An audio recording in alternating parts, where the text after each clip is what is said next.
പുതിയ ബസ്സുകൾ വരും. KSRTCയുടെ ബിസിനസ് ക്ലാസ് ബസ് ഒരു 15-ാം തീയതി കഴിയുമ്പോഴേക്കും. ഇനി വേറെ ഒന്നുമില്ല, പെയിന്റ് മാത്രമേ ഉള്ളൂ. ഇന്നലെ പെയിന്റ് അടിക്കാൻ കൊടുത്തു കഴിഞ്ഞു. പെയിന്റിന്റെ ഡിസൈൻ കൊടുത്തു. വളരെ എലിഗന്റ് ആയിട്ടുള്ള ഒരു പെയിന്റാണ്. നമ്മൾ കളർഫുൾ മാറ്റി വേറൊരു സ്റ്റൈലൻ ഒരു പെയിന്റാണ് അടിച്ചിരുന്നത്. ആ ഒരു സ്റ്റൈലുമായിട്ട് ഒരു 15-ാം തീയതി കഴിയുമ്പോൾ ആ വണ്ടി വരും. വന്നാലുടൻ ഇലക്ഷൻ ഡിക്ലെയർ ചെയ്താലും അത് ഓടത്തക്ക രീതിയിൽ കഴിഞ്ഞ ദിവസം അതിന്റെ ഉദ്ഘാടനം ഞാൻ നിർവഹിച്ചു കഴിഞ്ഞു.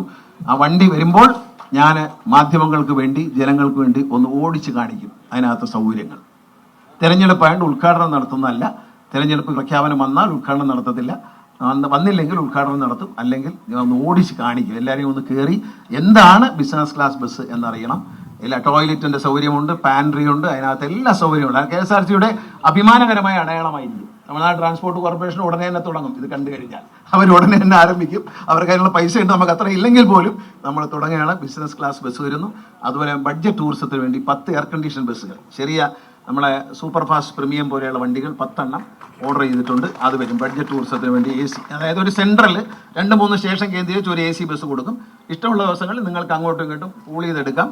ഡ്രൈവർ ഓടിക്കാൻ അറിയാവുന്ന ആൾ തന്നെ ആയിരിക്കണം, അല്ലെങ്കിൽ ഇടുക്കിയിൽ സംഭവിച്ചത് അവിടെ സംഭവിക്കും. അതുകൊണ്ട് ഡ്രൈവറെ മാറ്റില്ല, കോർഡിനേറ്റർമാർക്ക് മാറാം. ബസ് പിന്നെ ഡ്രൈവർ ഒരാൾ തന്നെ ആയിരിക്കണം. അത് ഓടി നശിപ്പിക്കാൻ പറ്റത്തില്ല വണ്ടി.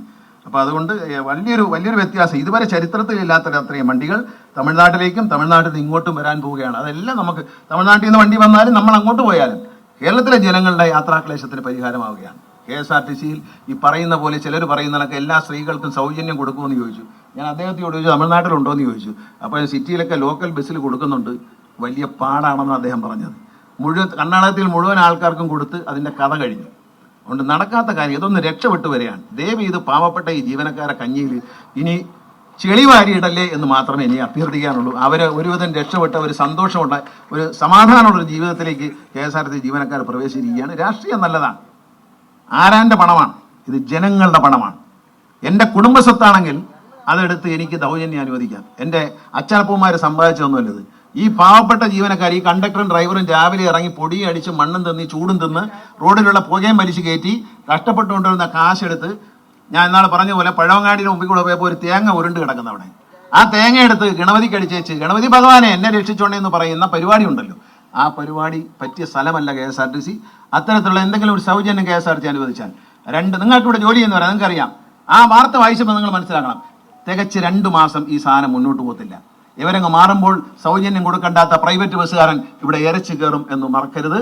അതുകൊണ്ട് അത്തരം വേലകളൊന്നും, അത്തരം ഗിമിക്സുകൾ നമ്മളെ ജനങ്ങളെ കബളിപ്പിക്കാൻ ഈ തെരഞ്ഞെടുപ്പ് വരുമ്പോൾ കള്ള വാഗ്ദാനങ്ങൾ, ഞാൻ നിങ്ങൾക്ക് ഇത്രയും നാളിനിടയിൽ ഈ 2.5 വർഷത്തിനിടെ എന്തെങ്കിലും കള്ള വാഗ്ദാനം തന്നിട്ടുണ്ടോ? പറഞ്ഞ ഏതെങ്കിലും കാര്യം ഞാൻ സാധിച്ചു തരുന്നുണ്ടോ? ഗണേഷ് കുമാർ നടക്കുന്നതേ പറയൂ, പറഞ്ഞാൽ ചെയ്തിരിക്കും എന്ന് എല്ലാവർക്കും കാണാൻ. എന്നെ പ്രിയങ്കരനായ എൻ്റെ സഹപ്രവർത്തകൻ, എൻ്റെ അനുജനമായ ഹൈബി ഈഡൻ എന്നെ പറ്റി നല്ല വാക്ക് പറഞ്ഞപ്പോൾ പലരും അയാളെ ചീത്ത വിളിച്ചു.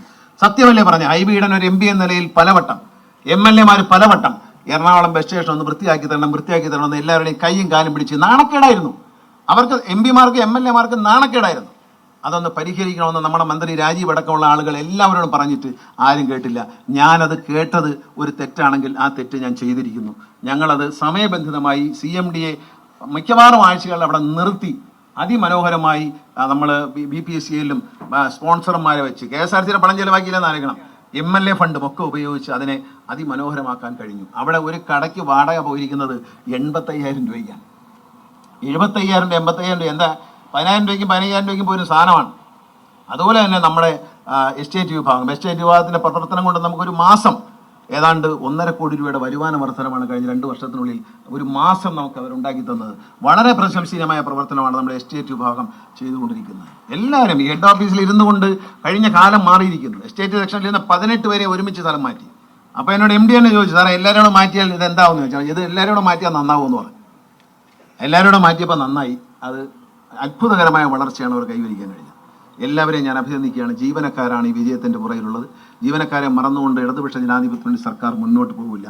ജീവനക്കാരോട് ഇന്നും സ്നേഹത്തോടെ ഞങ്ങൾ പെരുമാറുകയുള്ളൂ. ഞങ്ങളെ സംബന്ധിച്ച് ഞങ്ങൾ രാഷ്ട്രീയ പാർട്ടി എന്നതിലുപരി തൊഴിലാളി സംഘടനകളുടെ ഒരു കൂട്ടായ്മ തന്നെയാണ് ഇടതുപക്ഷ ജനാധിപത്യ മുന്നണി. ബഹുമാനപ്പെട്ട മുഖ്യമന്ത്രി ഒരു ചരിത്രപരമായി അദ്ദേഹം തൊഴിലാളികൾക്ക് എന്നും തൊഴിലാളികളുടെ ആവേശമാണ്, തൊഴിലാളികൾക്ക് വേണ്ടി പോരാടിയിട്ടുള്ള ഒരു ധീര സഖാവാണ്. അദ്ദേഹത്തിൽ നിന്ന് ഒരിക്കലും നിങ്ങൾക്ക് നിരാശ വരികയില്ല. അദ്ദേഹം നമ്മൾ KSRTCയുമായി ബന്ധപ്പെട്ട കാര്യങ്ങളിൽ അദ്ദേഹത്തെ സമീപിക്കുമ്പോൾ ഏതാണ്ട് 650 കോടി രൂപ അദ്ദേഹം എഴുതി തള്ളിയിട്ടുണ്ട്. അദ്ദേഹത്തിൻ്റെ മുഖ്യമന്ത്രിയായി വന്ന കാലം മുതൽ KSRTC നൽകിയത് 10,000 കോടി രൂപയാണ്. നിങ്ങളെ നിലനിർത്താൻ, ഈ മഹാപ്രസ്ഥാനത്തെ നിലനിർത്താൻ നമുക്ക് നൽകിയത് 10,000 കോടി രൂപയാണ്.